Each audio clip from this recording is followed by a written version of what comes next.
আজকে আমরা বানালাম গরুর কাবাবের টিক্কা। হ্যালো, আসসালামু আলাইকুম। আপনারা সবাই কেমন আছেন? আশা করি সবাই ভালো আছেন। আজকে হঠাৎ করে রাত 2টা বাজে মন চাইলো যে গরুর কাবাবের টিক্কা খাবো, তাই ফ্রিজ থেকে সলিড মাংসগুলো বের করে নিলাম। আমরা কিন্তু হাড্ডি নিই, শুধু মাংসগুলো নিয়েছি। 11 পিস মাংস নিয়ে সুন্দর মতো মাংসগুলোকে ছোট ছোট করে পিস করে কেটে নেব। মাংসগুলো ছোট ছোট পিস করে কেটে আমরা মাংসগুলোকে ভালোভাবে ছেঁচে নেব। মাংসগুলোকে ছেঁচতে একদম পিষিয়ে ফেলবো। পিষানো হয়ে গেলে মাংসগুলোকে ব্লেন্ডারে আমরা কিমা বানিয়ে নেব। মাংসগুলোকে ভালো করে ব্লেন্ডারে ব্লেন্ড করে আমরা এখন মাংসগুলোকে আটার মতো গুলিয়ে নেব। গুলিয়ে নেওয়ার পরে মাংসের ভিতরে যে সাদা অংশগুলো রয়েছে, যেগুলো চামড়ার মতো বলে, সেগুলো আমরা উঠিয়ে নেব। ওগুলো কিমার ভিতরে দিলে কিমা হবে না। আচ্ছা, ভালো কথা, আমরা আগে যে ব্লেন্ডারটা নিয়েছিলাম সেই ব্লেন্ডারটা জ্বলে গিয়েছে।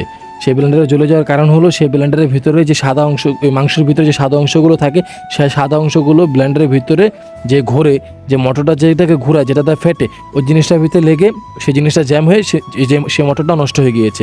তাই আমরা আমাদের নতুন ব্লেন্ডার মেশিন নিলাম, যেটা বড়, ওইটা নিয়ে আমরা ভালোভাবে ব্লেন্ডার করলাম। এখন আমরা ওইটার ভিতরে ভালো করে কয়েকটা মরিচ দিয়ে দিব এবং কয়েকটা পেঁয়াজ দিয়ে ভালো করে ব্লেন্ডার করে ফেটে সে মাংসের ভিতরে দিয়ে মাংসগুলোকে ভালোভাবে নাড়তে চাড়তে হবে। এবং তারপরে আমরা আদা রসুন বাটা দিয়ে দিব এবং স্বাদ মতো লবণ এবং হলদি মরিচ এবং গুঁড়া মরিচ দিয়ে ভালো করে খেয়ে নিব। এমনভাবে মাখতে হবে যে মশলাগুলো ভালোভাবে মাংসের সাথে মিশে যায়, মাংসের কিমার সাথে মিশে যায়। আমরা একটা সিক্রেট মশলা ব্যবহার করেছিলাম, সেটা আমার মার বানানো, সেটার রেসিপি আমি জানি না, তাই আপনাদের সাথে শেয়ার করতে পারলাম না। সব মশলাগুলো দেওয়া হয়ে গেলে আমরা ভালো করে নেড়ে চেড়ে 20 মিনিটের জন্য ঢেকে রেখে দেবো। 20 মিনিট পরে আমাদের মাংসের কিমাটা ঠিক এরকম দেখতে হয়েছে। এখন আমরা মাংসগুলোকে নিজের পছন্দের মতো শেপ দিয়ে নিব। আমরা কড়াইতে আগে থেকেই তেল গরম করতে দিয়ে দিয়েছিলাম। এখন সেই গরম তেলের ভিতরে আমাদের যে মাংসের কিমাগুলো বানিয়েছিলাম, নিজের হাতের যে শেপ দিয়ে বানিয়েছিলাম, সেগুলো এখন দিয়ে দিব। অনেকক্ষণ ঢেকে রাখার পরে আমরা যখন কিমাগুলো উঠালাম, তখন দেখি কি কিমাগুলো ফুটবলের মতো ফুলে গিয়েছে। এখন আমাদের মাংসের কিমাগুলো হয়ে গিয়েছে। আমরা চুলা থেকে নামাতে অনেকগুলো খেয়ে ফেলেছি। বিশ্বাস করেন ভাই, অনেক ভালো হয়েছে ভাই। আপনারা বাসায় বানিয়ে ট্রাই করতে পারেন। যদি ভালো না হয়, আপনার কান